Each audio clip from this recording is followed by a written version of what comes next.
छोड़ना तेरा तैबा गवारा नहीं छोड़। अस्सलामु अलैकुम व रहमतुल्लाहि व बरकातुहू। अल्हम्दुलिल्लाह अल्हम्दुलिल्लाहिल हन्नानिल मन्नान अल्लज़ी खलक़ल इंसाना व अल्लमहुल बयान वस्सलातु वस्सलामु अला रसूलिही सय्यिदिल इंसी वल जान व अला आलिही व अस्हाबिही ज़िल खैरि वल इहसान अम्मा बअद फ़अऊज़ु बिल्लाहि मिनश शैतानिर रजीम बिस्मिल्लाहिर रहमानिर रहीम अन्नबिय्यु औला बिल मुमिनीन मिन अनफुसिहिम सदक़ल्लाहु मौलाना अज़ीम।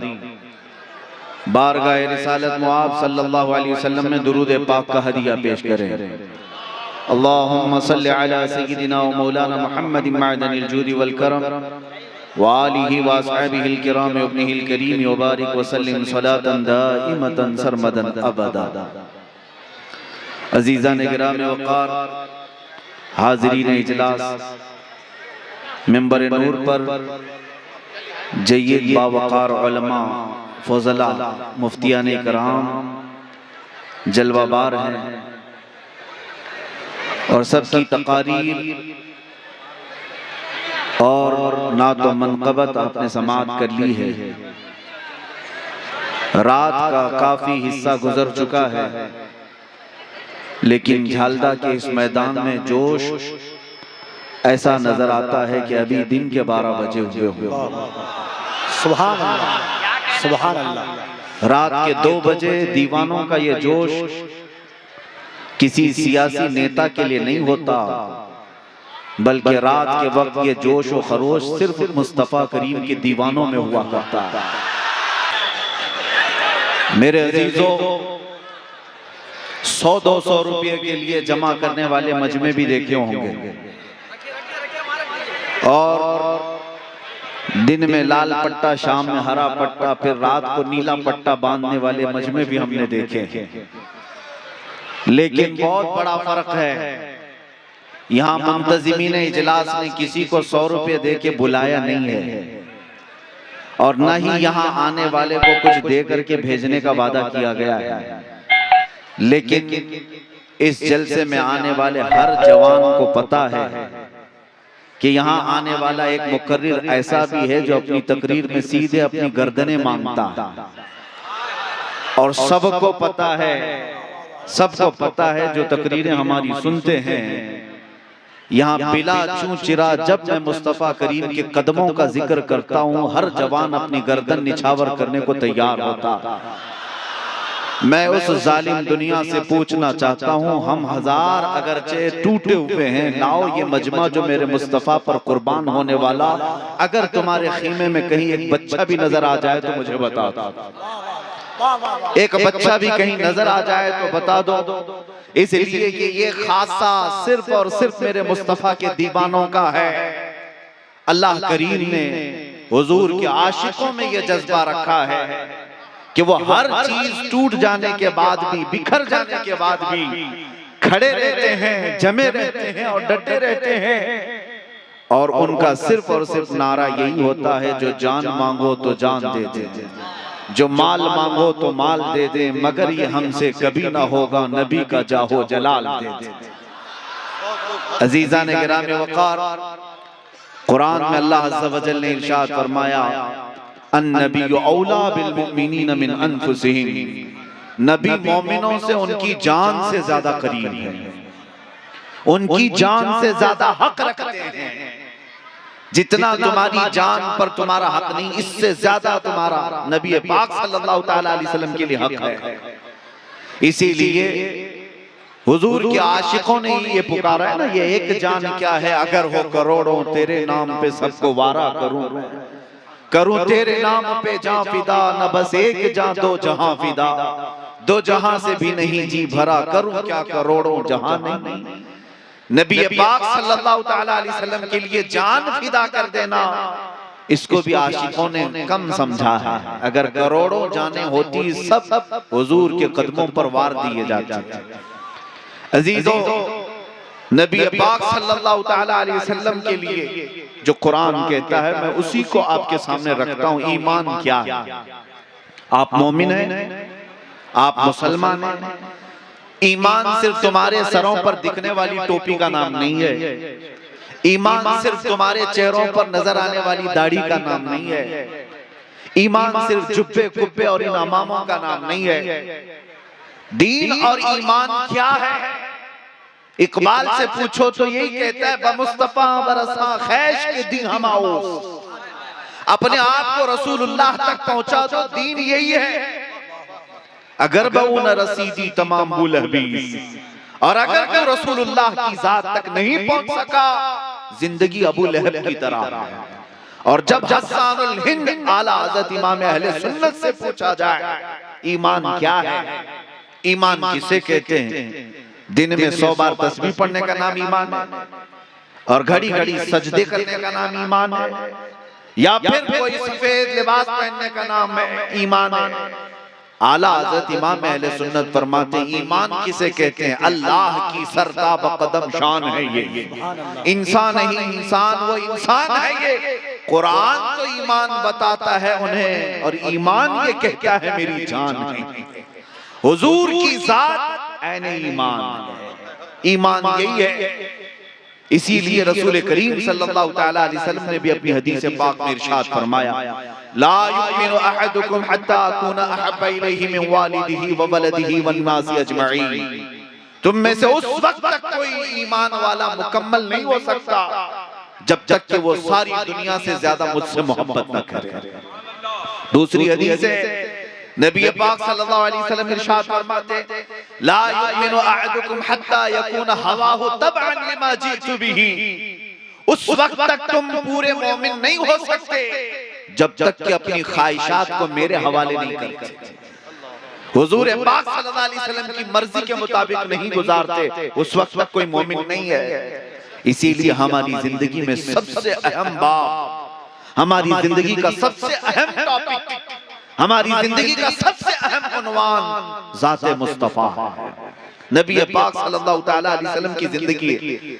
आज जैसे कि आपको ऐलानन भी बताया गया, यौम सिद्दीक़ अकबर है। ईमान अगर कहीं से लेना हो तो सिद्दीक के कदमों से हासिल करो। हज़रत सैयदना अबू बकर सिद्दीक रज़ी अल्लाह ताला अन्हु ने पूरी उम्मत को समझाया ईमान का असल दर्जा क्या है। ईमान का दर्जा आपसे पूछा गया जिंदगी में सबसे ज्यादा अजीज चीज क्या है आपको दुनियावी चीजों में? फरमाते अन नज़रतु इला वजहि रसूलिल्लाह, कहते हैं सिर्फ रसूलुल्लाह के चेहरे की तरफ देखना मेरी जिंदगी का सबसे पसंदीदा काम, सबसे पसंदीदा काम। और हजरत अबू बकर सिद्दीक रज़ियल्लाहु ताला अन्हु से ही ईमान सीखो। ये अगर मगर की जो बातें आज आई है ना, ये ईमान को मुतजलजल कर देते हैं, डगमगा देते हैं। आज आप सोच रहे ना ये हजारों आफतें, हजारों मुसीबतें क्यों आ गई हमारे ऊपर अचानक? हर ऐरा गैरा हमें आंख दिखाने लग गया, करोड़ों की तादाद होते भी। उसकी एक खास वजह मैं आपको बताऊं, जंगे ओहद को याद कर लेना। ओहद के मैदान में एक वाकया पेश आया था। रसूल करीम सल्लल्लाहु अलैहि वसल्लम ने एक छोटी सी पहाड़ी है जिसको जबल रुमात कहते हैं, उस पहाड़ी पर नबी पाक सल्लल्लाहु अलैहि वसल्लम ने 50 तीर अंदाज सहाबा को खड़ा किया था और इरशाद फरमाया था जब तक मैं ना कहूं नीचे मत उतरना। जुमला याद रखिए, क्या फरमाया हुजूर ने? जब तक मैं ना कहूं नीचे ना आना।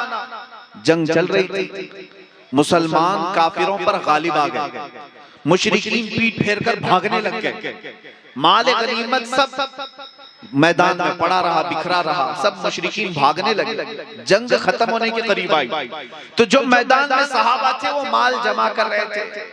ऊपर जो टीले पर खड़े सहाबा थे, 50 तीरंदाज सहाबा, उनमें से अक्सर सहाबा ने ये समझा जंग खत्म हो गई, अब हम भी उतरते हैं, माल गनीमत जमा करते हैं।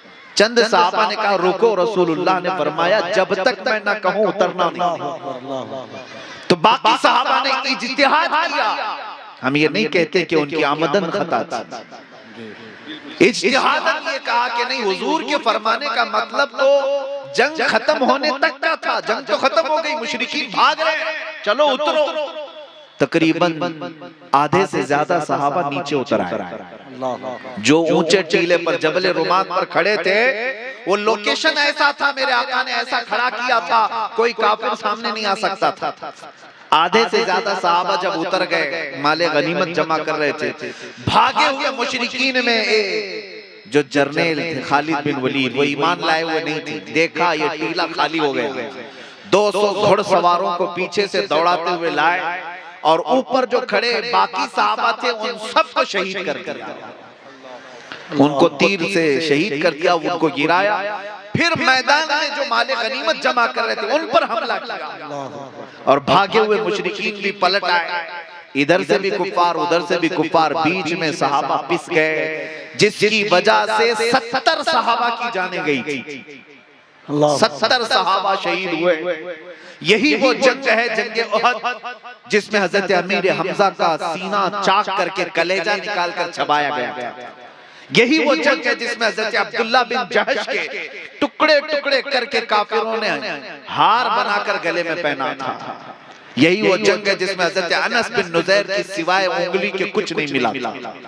यही वो जंग है जिसमें साद इब्न रबी के पेट पर 12 नेज़े लगे हुए थे।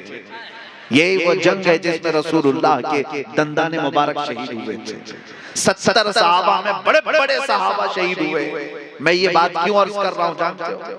क्यों अर्ज कर रहा हूँ? इसलिए कि मुहद्दिसीन और शारहीन ने फरमाया, सहाबा इकराम रिज़वानुल्लाह ताला अलैहिम अजमईन को हुक्म था मेरे आका का कि जब तक मैं ना कहूं नीचे ना आना।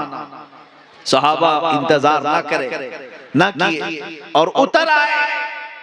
उस एक खता की वजह से ये जंग जो फतह थी शिकस्त में तब्दील हो गई।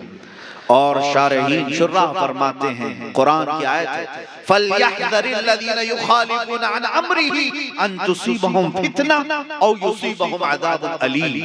अल्लाह फरमाता मेरे महबूब के हुक्म की मुखालिफत मत करना, वरना मैं तुम्हें फितने में मुब्तला करूंगा या दर्दनाक अजाब में गिरफ्तार करूंगा। दो चीजों में मुब्तला हो जाओगे। अगर रसूल पाक के हुक्म की मुखालिफत में आ गए, या तो फितने में मुब्तला होंगे या तो दर्दनाक अजाब में गिरफ्तार हो जाओगे। मेरे अजीजों, वो जानबूझकर की हुई खता नहीं थी, इज्तिहादी खता थी। उसके बाद 70 सहाबा की जाने जा सकती हैं, और आज जानबूझकर के जो रसूलुल्लाह के अहकाम को पीठ पीछे डाल रही उम्मत, तो हमारी 70 लाख जाने जाएं तो भी कम है। 70 लाख जानों का नुकसान भी हो तो ये कम है। क्यों? रसूल पाक सल्लल्लाहु ताला अलैहि वसल्लम के अहकाम की खिलाफ वर्जी न कर। मैं जो ईमान है उसको बता रहा हूं। ईमान किसे कहते हैं? सुलह हुदैबिया के मौके पर जानते हैं हुजूर सल्लल्लाहु अलैहि वसल्लम मुशरिकीन से सुलह कर रहे थे।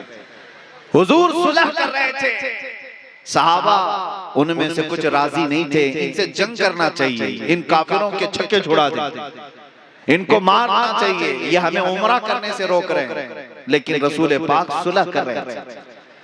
हज़रत सैयदना उमर फारूक रज़ियल्लाहु ताला अन्हु आए रसूल पाक के पास अर्ज करने लगे, या रसूल अल्लाह आप इजाजत दे दें, हम जंग करेंगे। हुजूर ने फरमाया नहीं उमर, मैं सुलह कर रहा हूं।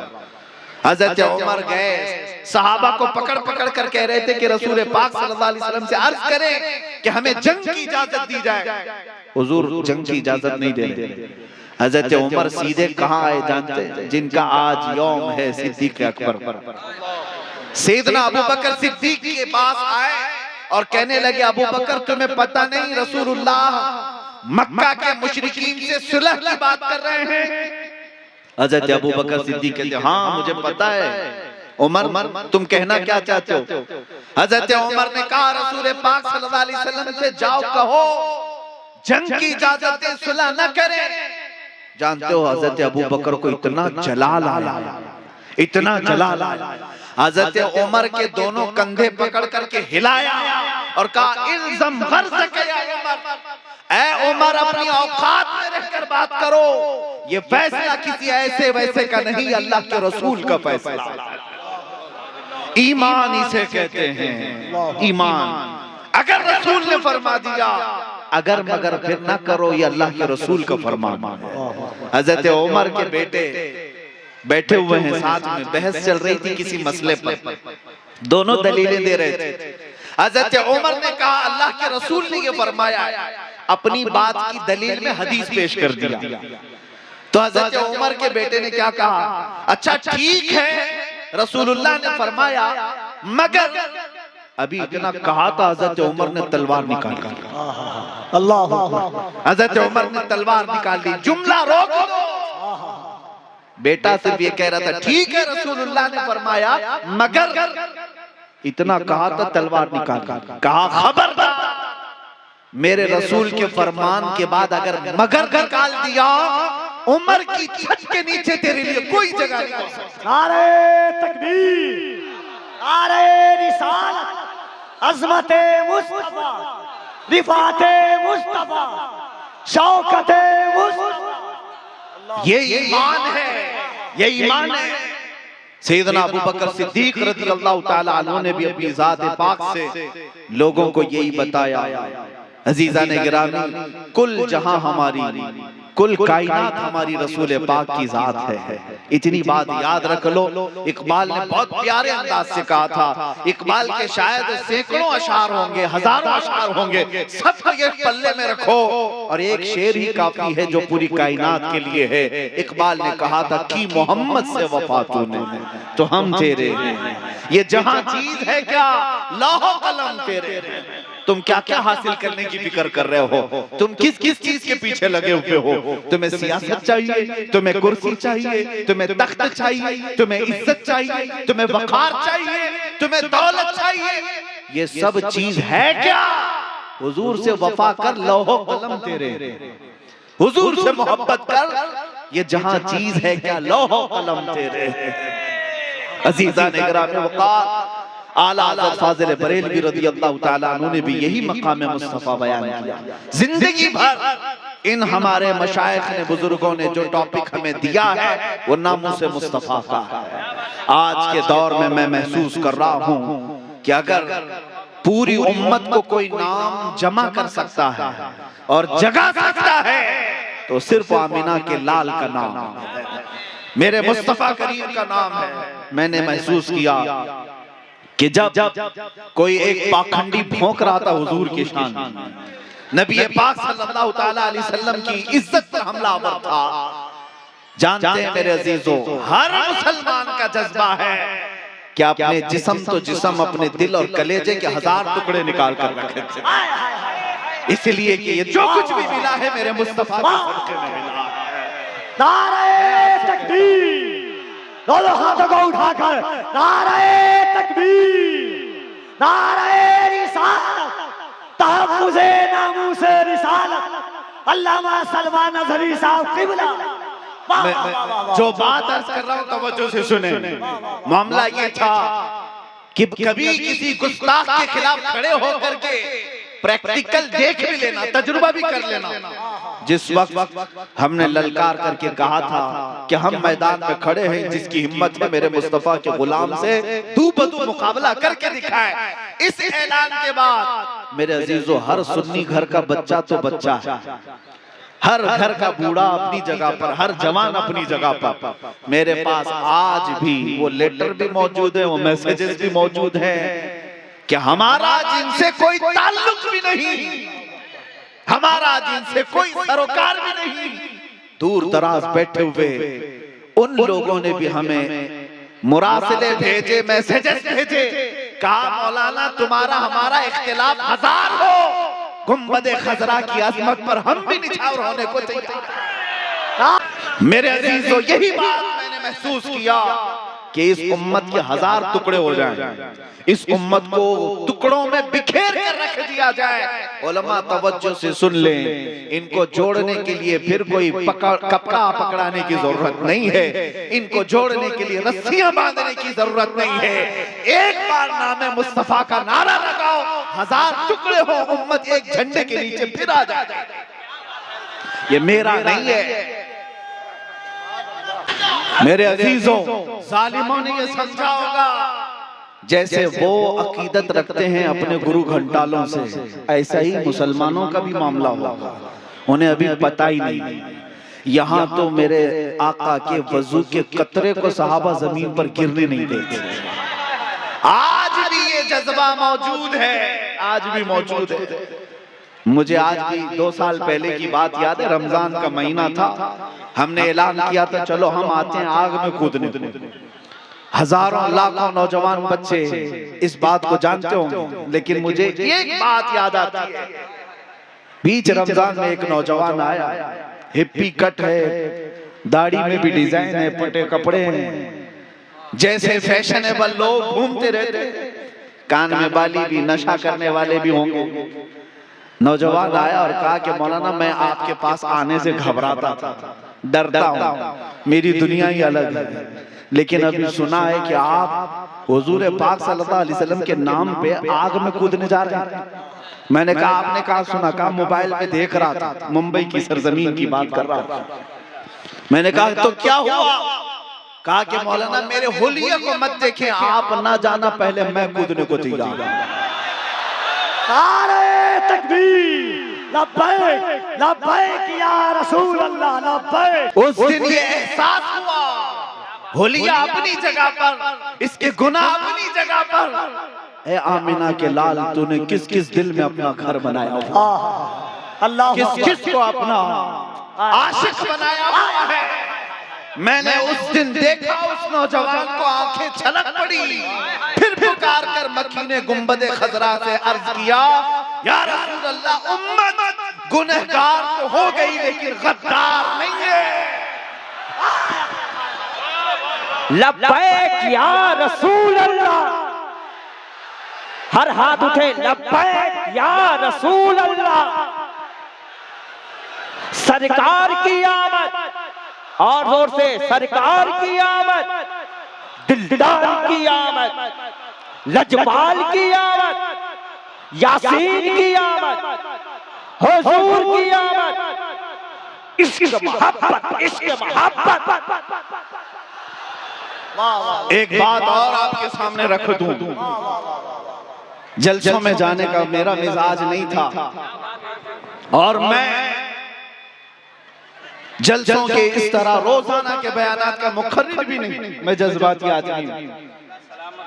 अक्सर जो जलसों के मुखर्रिर हैं जैसे अल्लामा जिक्रुल्लाह साहब, ये सब इस मैदान के माहिरीन हैं, इस मैदान के घोड़े। मैं जो जलसों में जाना शुरू किया तो उसकी एक ही वजह थी, आज भी देखिए जलसों में वैसे भी आप पूरी पूरी रात खपाते हैं, बहुत सारे मामला, लेकिन बहरहाल मैं उस टॉपिक पर नहीं बात कर रहा। एक बात, मैंने हिंदुस्तान के माहौल को बहुत करीब से देखा।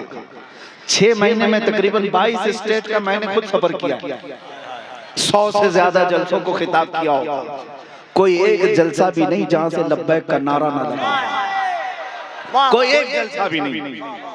हमारे आने से लेकर जाने तक एक छोटा सा 8 साल का बच्चा भी देखता है तो लब्बैक या रसूल अल्लाह। मैं आपके सामने अर्ज कर रहा हूं, इस जालिम दुनिया ने उम्मत मुस्तफा को तोड़ने के लिए हमेशा जो काम किया वो क्या काम है जानते हैं? उम्मत को हमेशा नशा में मुब्तला रखो, ऐसा नशा दो, ऐसा नशा दो कि फिर ये कभी उठ ना सकें, क्योंकि दुनिया को पता है अगर एक मुस्तफा का दीवाना उठ जाए तो हजारों की नींद हराम करके रखता। हाँ, हकीकी बात है, वरना 3000 अंग्रेज मिलकर के एक किफायत अली काफी को नहीं गिरफ्तार करते। एक किफायत अली काफी को गिरफ्तार करने के लिए 3000 अंग्रेज आए थे। हाँ, सबको पता है एक दीवाने मुस्तफा की हैसियत क्या होती है, एक उठ जाता है हजारों की नींदें हराम करता है। और अकबर जैसा बड़ा बादशाह, अखंड भारत का बादशाह, इतनी बड़ी सल्तनत का, इलेक्शन का नहीं, 48 साल से हुकूमत करने वाला बादशाह, एक जवान मुजद्दिद अल्फसानी को गिरफ्तार करने की जरूरत नहीं पेश आती।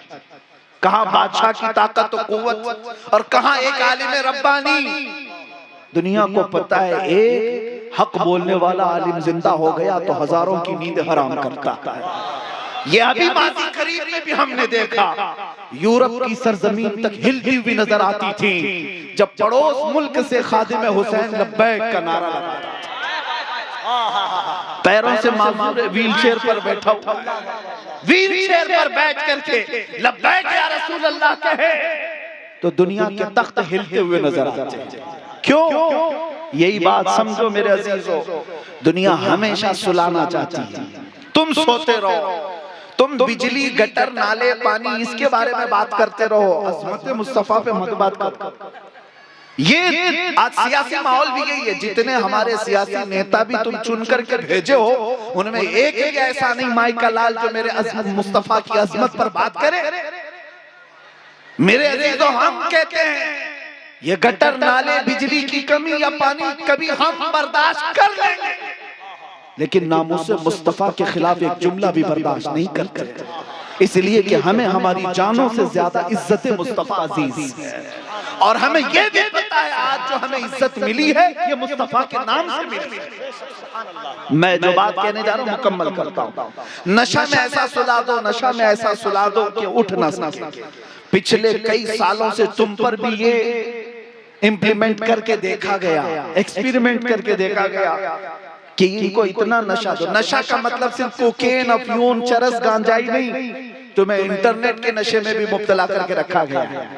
इतना कि 24 घंटों में 20 घंटे तो ये फेसबुक, इंस्टा चलाते रहते थे। ये इतने मसरूफ हो गए कि इनको ना इस्लाम की फिक्र हो, ना कुरान की, ना अज़मत मुस्तफा की, सारी बातें इसी में चलती रहे। मैंने अरबों को देखा, वो मदहोश हो चुके, उनके यहाँ अब होश बाकी नहीं रहा, कोई कुछ भी भौंके वो नशा में है आज। अच्छा, दुनिया नशा में डालने के बाद चेक कैसे करती है पता? ये पूरा बेहोश हुआ है कि नहीं हुआ? डॉक्टर जब बेहोशी का इंजेक्शन लगाता है या गोली देता है सुन्न होने के लिए, तो फिर थोड़े से थप्पड़ मार कर देखता है, चूंटी काट के देखता है, कैंची लगा के देखता है। अगर हाथ पैर हिल रहे हैं तो इसका मतलब अभी पूरा बेहोश नहीं हुआ। फिर एक इंजेक्शन दे दो, हाथ 2-4 थप्पड़ मारने के बाद हाथ पैर भी नहीं हिलाता, इसका मतलब बेहोश हो गया। अब डॉक्टर जो है चीर फाड़ करता, यानी ऑपरेशन शुरू, हाथ पैर नहीं हिल रहे, इसका मतलब बेहोश हो गया है। दुनिया के चेक करने का तरीका यही है, डॉक्टर इसी तरह चेक करता है। लेकिन ये जालिम दुनिया जो उम्मत मुस्तफा को बेहोश करती है, नशा में लाकर, बदअखलाकी में लाकर, बेहयाई में लाकर, इसके चेक करने का तरीका ये है, किसी जालिम कुत्ते को हुजूर की शान के खिलाफ भौंकने के लिए लगाया जाता है। कभी इस्लाम के खिलाफ, कभी कुरान के खिलाफ भौंको। जब कोई कुत्ता भौंकता है, ये दुनिया के लुटेरे दूर बैठ करके देखते हैं उम्मत पूरी बेहोश है या होश में है। ये चेक करने का तरीका है। पूरी बेहोश हो गई, आवाज कहीं से नहीं आएगी, आवाज नहीं आएगी। और अगर होश में है तो फिर वो समझते हैं अभी प्लान ठंडा रखो, अभी ये बेदार है। इसीलिए मैं कहता हूं मेरे अजीजों, जगह जगह जलसों में जाकर मैं खुद चेक करने लगा। जलसों में आने का मेरा मकसद ये था, इन्होंने पूरे हिंदुस्तान भर नहीं दुनिया भर में नशा पिलाया उम्मत को, और अब हुजूर की शान के खिलाफ भौंकने के लिए कुत्ते पैदा किए। और जब वो भौंकने लगे, मैं खुद भी जा जा करके देखने लगा क्या हकीकत में उम्मत बेहोश हो गई है नहीं। लेकिन अल्हम्दुलिल्लाह हिंदुस्तान के इस माहौल को मुशाहिदा करने के बाद सीना फख्र से चौड़ा हो गया। जालिमों, तुम्हारे कुत्ते भौंकते रह गए, लेकिन अभी उम्मत पूरी बेहोश नहीं हुई, इसलिए कि जहां तुम एक बार भौंकते हो, मुझ जैसे हजारों उलमा तुम्हें शेर की तरह दहाड़ते हुए मेरे मुस्तफा की अज़मत पुकार पुकार कर कहते हैं, अभी हम मरे नहीं हैं, न घबराओ मुसलमानों, अभी खुदा की शान बाकी है, अभी इस्लाम जिंदा है, कुरान बाकी है, अभी बेहोश नहीं हुई।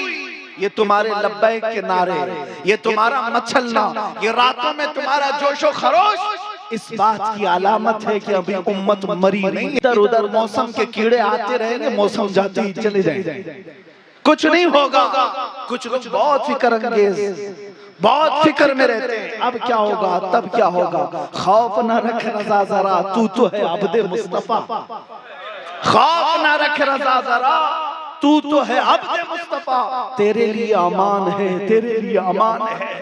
जब तुम्हारे दिलों के अंदर इतना जज्बा भी बाकी है, तुम्हारे बच्चों के अंदर लब्बैक पुकारने का जज्बा भी बाकी है, बेफिक्र रहो, इस्लाम का कुछ नहीं होगा, मेरे मुस्तफा की अजमत का भी कुछ नहीं होगा।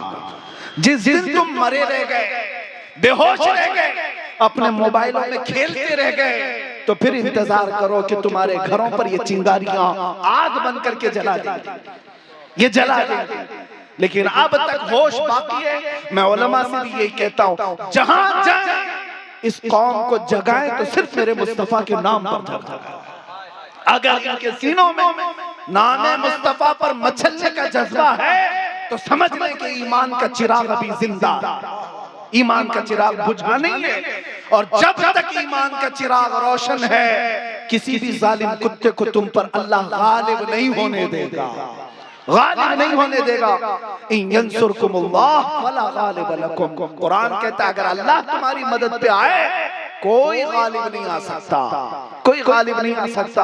अल्हम्दुलिल्लाह हमने अपनी मुख्तसर सी जिंदगी, मेरी छोटी सी जिंदगी में मैंने देखा है ये जो अजमत, ये जो इज्जत मिली है सिर्फ मेरे मुस्तफा के नाम पर मिली है। ये नाज, ये अंदाज हमारे नहीं होते, झोली में अगर टुकड़े तुम्हारे नहीं होते, जब तक के मदीने से इशारे नहीं होते, रोशन मेरी किस्मत के सितारे नहीं होते। ऐ लोगों, आपके लिए एक मैसेज है मेरा, बेदाम ही बिक जाइए बाजारे नबी में, बेदाम ही बिक जाइए बाजारे नबी में। इस शान के सौदे में खसारे नहीं होते, इस शान के सौदे में कभी खसारे नहीं होते। इसीलिए आज हर माँ अपने बच्चे को दूध पिलाए तो मेरे मुस्तफा के नाम पर पिलाए, हर माँ अपने बच्चे की परवरिश करे तो अज़मत मुस्तफा सिखा करके परवरिश करे। मदीने की उस माँ पर मुझे कुर्बान होना चाहिए, हर मोमिन को कुर्बान होना चाहिए। जंगे उहद में एक औरत दौड़ती हुई आई, उसका जवान बेटा शहीद हो गया। आई तो क्या कहती है, सबसे पहले हुजूर की बारगाह में आई, अर्ज करती या रसूल अल्लाह, मेरा अकलौता बेटा था, शहीद हो गया, अगर आप इजाजत दे दे तो मैं अपने बेटे को देखूं, अगर आप इजाजत दें। कौन माँ ऐसी है जिसके लाल की मौत हो गई हो और वो किसी से इजाजत लेने जाए? यहाँ तो मातम उठ जाता है, रोना पीटना शुरू होता है, लेकिन वो मदीने की खातून थी, मेरे आका की सहाबिया थी। हुजूर ने इरशाद फरमाया, जा तेरे जवान की लाश को देख ले। जब वो मैदान में आई, अपने जवान बेटे की लाश खून में लथपथ है, लेकिन देखने का अंदाज क्या है, आते साथ अपने बेटे के जिस्म से जुब्बा हटा दिया, तवज्जो, जुब्बा हटाया और उसके बाद लाश को पलट करके पीठ पर हाथ फेरती रही और उसके बाद फिर जुब्बा सही करती है और सजदे में गिर जाती है। सजदा करके अल्लाह की बारगाह में कहती है, ऐ रब्बल आलमीन, तेरा शुक्र है मेरे जवान को तूने अपने हबीब की खिदमत में कबूल किया, अपने हबीब की इज्जत पर कबूल किया है। अब सुनो, जो वहां पर सहाबा थे वो पूछने लगे, ए खातून, तेरा बेटा शहीद हुआ है, तू अपने बेटे को यूं पलट पलट कर क्यों देख रही है? क्या कहती है, मेरा एक ही जवान बेटा था, जब ये रुखसत हो रहा था तो मैंने इसको वसीयत की थी।